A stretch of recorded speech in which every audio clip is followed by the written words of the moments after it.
Hi, neighbor. I'm Sydney Gladwell. And I'm Hannah Magee. This week, I speak with a representative with High Country Clay about their new community-based pottery space. Then I speak with an App State student whose mural painting idea is spreading happiness across campus. Join us as we say, Hi, neighbor.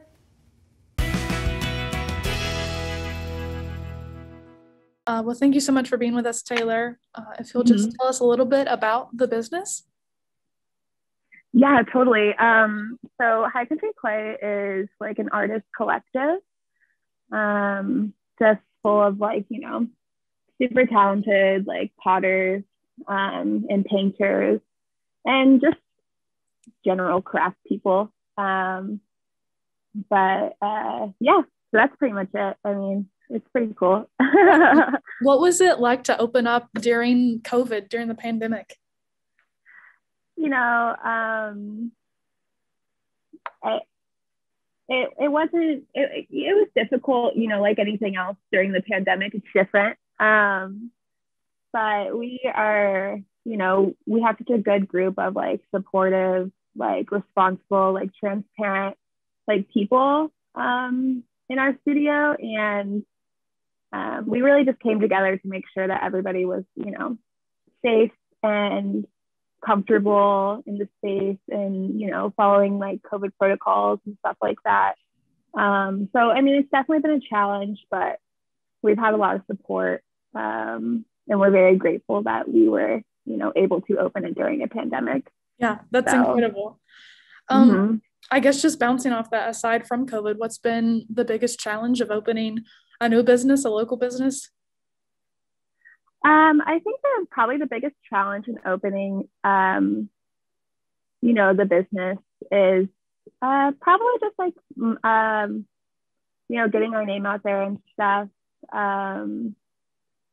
But luckily, we have a big community from App State ceramists and stuff who are now working in our studio because they don't have access to their studio space right now. And so, it's been word of mouth, and now we have a full studio space that's completely full with members. So that's really exciting because we started out with just 7 or 8 of us, working out of the owner's garage, and then he got the space, and now we have 20 plus members. So it's really exciting. Yeah. And then just the flip side of that, what's been the biggest reward from this business growing and where it's came from?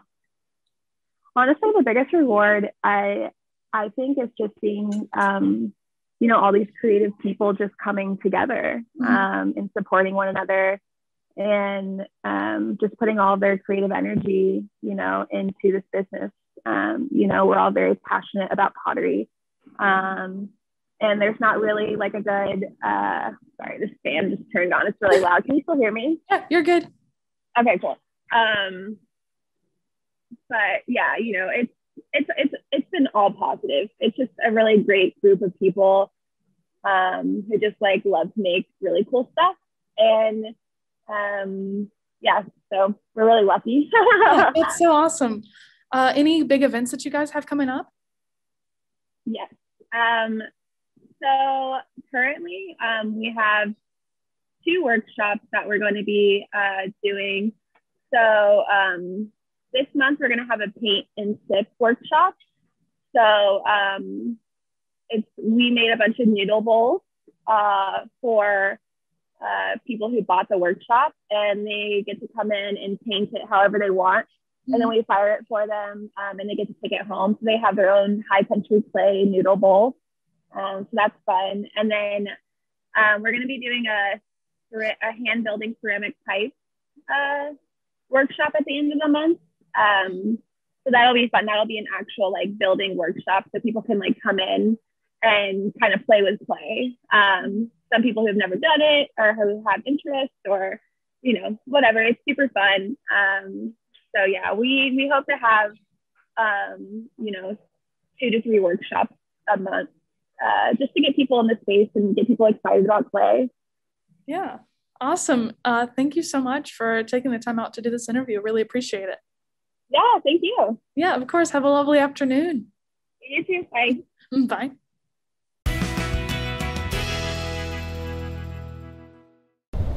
Hi neighbor, Sydney Gladwell here, and today I got the chance to speak with Mary Carver, one of the primary painters of this beautiful mural you see behind me.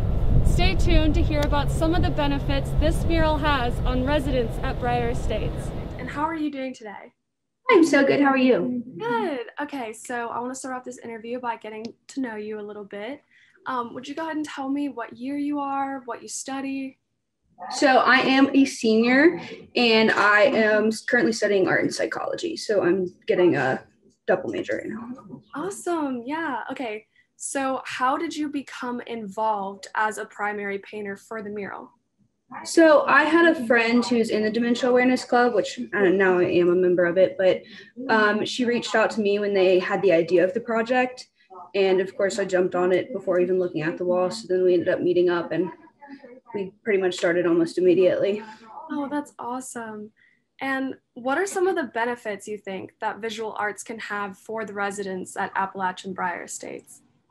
I mean, since starting the project, I've seen so many people and so many moods change. I've had their children come out and talk to me about how I've just completely changed and altered their moods. How when I'm out there, they go and they watch, or they'll come out and they'll suggest things to me. And I think that just overall, having something to watch, having something that's going to be there permanently, just kind of changed from what was a dull parking lot into something extremely bright and vibrant. Just has changed them, so their mood drastically so much since I started, and will to all the people that come and that in the future, everybody who will inevitably end up living there in the future. Oh, that's awesome. And are you painting the entire parking lot? Is it a wall near the estates, or? It is a football field sized wall, and it goes from the front of the parking lot all the way to the back. Oh, that's awesome. I know you said football, football field size, that is huge. What do you think are some of the challenges with working on such a complex and big project? It's been pretty challenging with boom weather. Honestly, that's been the biggest issue. I'm sure you know it's very unpredictable here. It will be 60 degrees one day and then it will be snowing the next. So just kind of dealing with that. And I'm not really able to start back. I've been taking a break from it for the winter time because it's just been so cold and it's not good for the paint to be out when it's that cold. So it's just that's been a big struggle, and just getting it done in the time frame we're looking at it. I mean, it is a huge project, and being able to go out there. I am working full time and I'm in school full time. So, being able to get out there and just do it has been kind of a hard task. Yeah, I bet. Because you're balancing so many things, how has this experience impacted your plans for after graduation?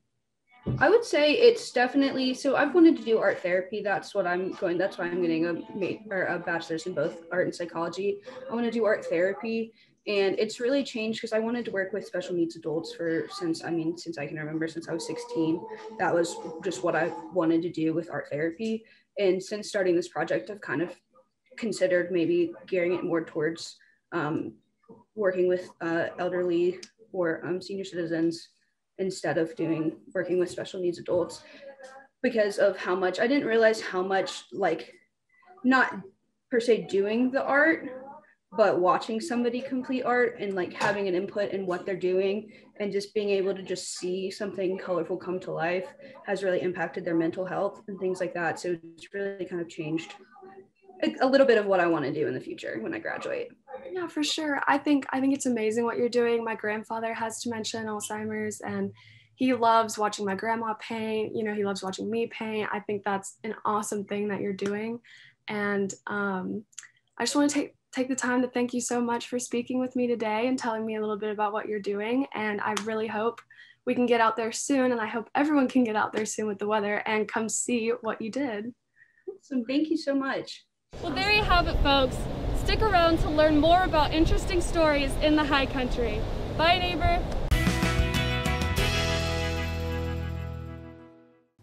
That's all for this week's episode. We hoped you learned more about the high country community and how you can get involved. Make sure to follow us on Facebook, Instagram, and YouTube at App TV for more student-made content. See you next Tuesday at 10 a.m. Until then, bye, neighbor.